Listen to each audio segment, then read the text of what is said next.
Wow. Wow, that's all I can say. Wow. So I was listening to this video, this clip by Stephen A. Smith, just basically going on a rant about Buss, Jim Buss, and how terrible he is and how good Magic Johnson is going to change this franchise around. Listen, let me share something. He was talking about the Chris Paul move, the Dwight Howard move, why they didn't get Phil Jackson, about them not getting Phil Jackson was stupid on their end. The Phil Jackson situation is much deeper than a lot of fans know. Phil Jackson wanted almost total control of the team, and by him being in a relationship with Jeannie Buss, Jim Buss just wasn't going for it. And if you see what's going on in the New York Knicks, I mean, to be honest, a true fan of the sport, you would say the same thing, like, damn, that's okay. Now, as a coach, yeah, that's okay. But as whatever he was going to be running, I think he's a GM up in New York. I'm not too sure what he does up in New York. But anyway, look at New York. New York is disastrous. They just as bad as the Lakers, as you can see when we blew them out. And fans talking about, we should have Phil Jackson. Listen, I'm going to share this with a lot of you guys. I know a lot of you guys are going to get mad at this, but I'm going to share something with you. Now, everybody was hyped about the Chris Paul move. I was too, but I love Lamar Odoms, and I didn't like the idea that they had to give Lamar for Chris Paul.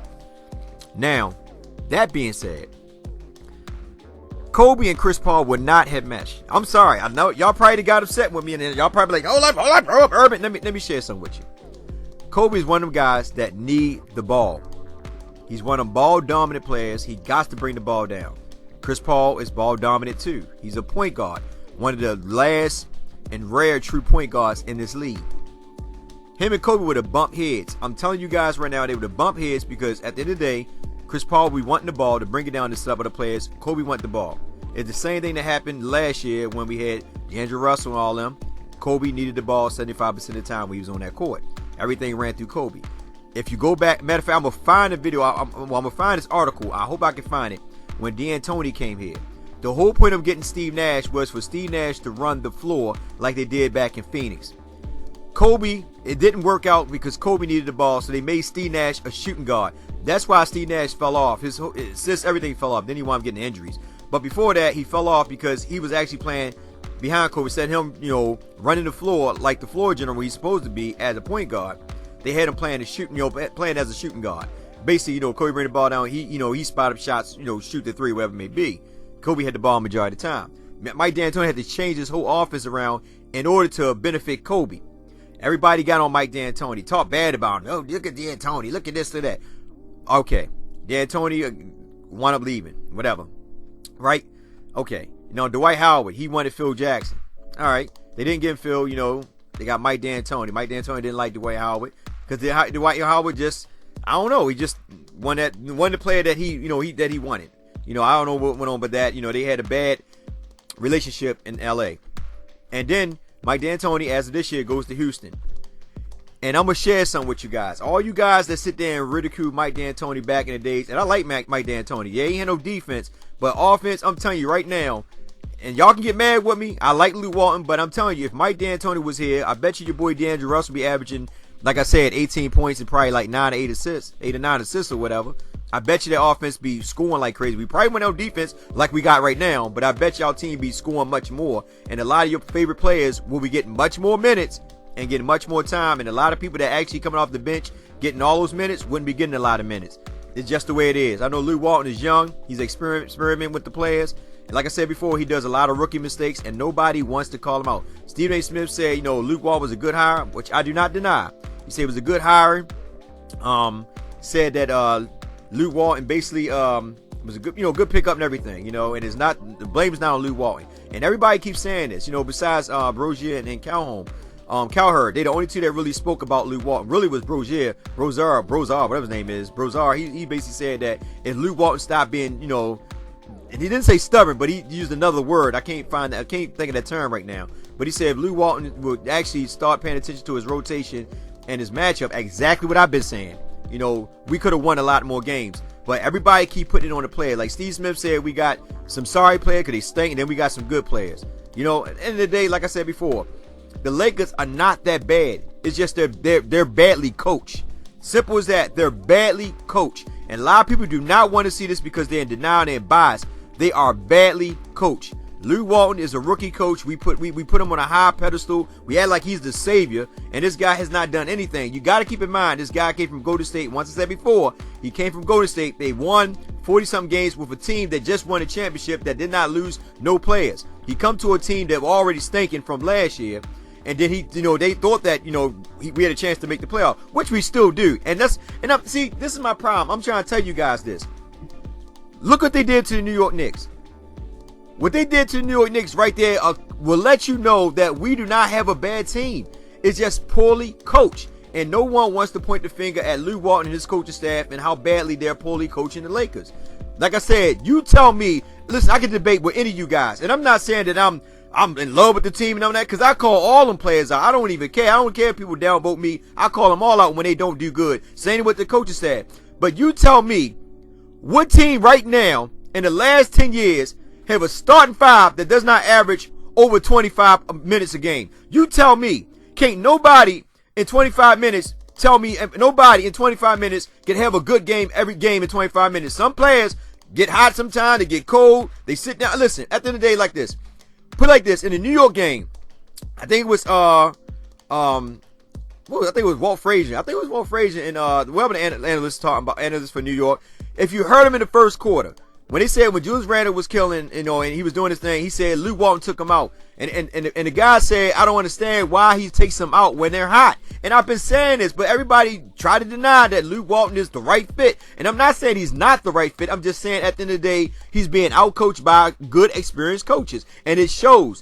And like I said, I know he's trying to get all these players involved. It's because Lou Walton, to me, is very passive and he's too nice. Simple put. Yeah, he might get frustrated here and there, but he look at these young guys like family, which is nothing wrong with it. But at the same time, it's business. And you got to start telling guys, listen, if you're not producing, I got to sit you down. You hot, I'm going to keep you in. Some guys got to get 30-something minutes. If they hot, let them roll with it. They cold, sit them down. But instead, I don't care if a guy hot or cold. 25 minutes, he's sitting down. One person once in the blue moon might get 30. Once in the blue moon. But at the end of the day, they all averaging around 25, 27 minutes. You know what I mean? And that's what I'm saying. These are the starters. So you can't get your starter going. Like I said, the average starter average like anywhere from 35 to 40 minutes. The average starter. I'll start averaging anywhere between 25 27 minutes. That's like your 6 or 7 man coming off the bench, backing up, 2 or 3 spots on the rotation. Simple put. So Stephen A. Smith going out saying that Magic Johnson is basically the savior now. We going to probably win the championship and all that. I'm not knocking what Magic Johnson can do in the field. First of all, I'm not a genie. I can't predict what Magic Johnson going to do. Magic Johnson being picked up is a good thing because he's going to actually help Jeanie Buss. But here's the thing, like I said before my last video, he basically going to tell Jeanie Buss after probably next year, going into the All-Star break, if some of the Lakers are not playing to their potential, be on the lookout for some trades. Be on the lookout for some moves. I'm telling you guys, I put the links up a while back when Magic Johnson said that the Lakers should lose every game so they can get a high draft pick. And this at the time we picked up D'Angelo. So they can get a high draft pick and make a trade for a superstar. Magic Johnson's about winning. And I don't knock him. Magic Johnson's about winning. I love Magic Johnson. Like I said, I'm a real big Magic Johnson fan. Kind of fell off because he ain't played basketball so long. But I know where he's coming from. And him being in Jeanie Buss' ear, he's going to tell her who to keep and who not to keep. Simple as that. That's why I told you guys, don't fall in love with these players, man. One thing about the Lakers organization, they're not used to losing. They never was. They always had a winning tradition going on. One thing about the Lakers, they will spend the money to get the quality players if they can get it, if they can pull it off. And they're trying to find a way in order to get free agents. I'm telling you guys, like if these draft picks don't work out, like I said, at the end of the day, like the Golden State Warriors, they had patience to allow their players to develop. You know what I mean? Under the good system and all that. From Mark Jackson to Steve Kerr. Us, now you got to keep in mind, we had Luke Walton. He's a rookie coach. Now, like I said, I always beat on Luke Walton. But here's the thing. Me personally, I have patience with Luke Walton. I think that probably, like I said, he should have stayed one more year with Golden State, and Byron Scott should have got this year right here to coach him. And then, let him develop a little bit more. Then Luke Walton could have came over. They could have went on and let Byron Scott. That was his last 4 years and not resign him. And then go ahead and bring Luke Walton in. You know what I'm saying? Let Byron Scott get his last year and then bring Luke Walton in. It would have been much better because Luke Walton got one more year. Well, another good year as assistant coach under the Golden State Warriors, and could have brought it over here. And that's why I kind of fell off with Luke, only because I said in one of my videos a while ago, I thought sure that he gonna bring Barnes and Ezekiel, what's his name? what's his, I can't think of that center name. I think we're gonna bring Barnes over here. A couple of his players from Golden State, I think we're gonna bring over here in order to get them guys to help our young players learn the Golden State Warriors offensive schemes. Instead, he ain't bring nobody over here. When I seen that, I said, no, he trying to start his own tradition over here, because he ain't bringing nobody over here yet. He want to take ideas from Golden State, but not bring players over here that could have helped us. Now, I know, like I told y'all before, everybody didn't like Harrison Barnes. I wanted Harrison Barnes. What is he doing in Dallas right now? Giving him 20 points, and he would have been a good fit right now for the Lakers, based on the fact Lou Dane, only thing Lou Dane is doing is playing good D, though, don't get me wrong, but he's inconsistent when it comes to offense. Barnes is pretty good. Bogut was pretty good. Andrew Bogut, I thought he was going to pick him up. But, Andrew Bogut, went to Dallas. It was a couple good players that could have came from Golden State that came over with Spates. Spates, something like that. And Marcus Spates, whatever his name, Merz, I can't think of his name. But he could have came over here. But anyway, like I said before, my thing at the end of the day, Stephen A. Smith is just real, he's real high on Jim Buss. Telling me, Jeannie Buss need to fire him. But the whole Buss family are all owners of that team. So Jeannie Buss got to get with her brothers. In order to make that decision to fire Jim Buss. And I'm gonna tell you like this, man. If you ever noticed, Jeannie Buss don't really say too much about Jim Buss. She always told reporters or people that's talking to her that she didn't know about these things, or she didn't know this, or she didn't know that. That's the way to basically just slide it out the way, to not put her in the picture, but make everything be on Jim and Kupchak. And at the end of the day, those two are the ones that's actually running the organization. Simple as that. Jeannie Buss really don't know what's going on. And I truly believe that. That's why she brought Magic Johnson there, because at the end of the day, she sits down with Magic Johnson, all these times to sit down and eat with him and pluck his ear, about what can she do in order to make the team better? What do you see? And this and that. And Magic Johnson give her advice. So she said, you know what? I'm going to bring you another advisor. Simple as that. So Stephen A. Smith, he just on a rant. At the end of the day, he talking about Jim Buss need to be fired, blah, blah, blah. I got another video come out where Magic Johnson actually give Jim Buss a salute and much respect. I'll pull that video up later on, but I'm going to drop down the Knicks thing and I'm going to get going. So give me a second. Now, all I'm going to say about the Knicks, man, first and foremost, the Lakers play a hell of a defense. Kudos to everybody. Everybody looked good. Some of the players didn't even really get that much playing time. I don't know what's up with D'Angelo Russell. I don't know if he's hurt or whatever. But I know he only had 20 minutes. He didn't really do too much. He was only 1 for 4. Nick Young, 22 minutes, 5-14. Like I said, if you look at the starting five, all of them averaged over 20 points. And remember, Brandon Ingram is actually part of the second unit. So all them guys had under 20 minutes. I said 20 points. I meant to say 20 minutes. Besides Nick Young, who had 22. Brandon Ingram started this game. He had 33 minutes. Randall, 17 minutes. But Randall was in foul trouble. So I don't know. Like I said, you tell me what other team they got a starting five only getting 25 minutes. So before people sit there and crucify the players, you got to look at the whole coaching staff too. There's no player right now as a starter getting 25 minutes starting minutes, unless they're a rookie. And they're probably not starting, or the coaches suck too, and that team sucked as well. But Larry Nance had a good game, another good game, 10 points, 10 rebounds, 3 steals, 2 assists. That's Larry Nance doing right now is what Julius Randle did last year, playing close to the basket. And that's how they're using Tara Black, close to the basket, and they playing much better. Zubac, he only played 17 minutes. He had 10 points. He missed a couple easy layups though. He had 10 points. He had 4 freaking blocks, 1 steal, 7 rebounds, 2 offensive. And Tara Black is the reason why he's starting, because he's getting them offensive boards, 6. And I think he's leading us right now on the offensive board. Actually, Thomas Robinson was getting a lot of offensive boards, when they was playing him, and then Tara Black seen that, and that's when Tara Black game started picking up because of Robinson. Robinson actually influenced Black to play much better, because he's playing better than what he played before Robinson was getting playing time.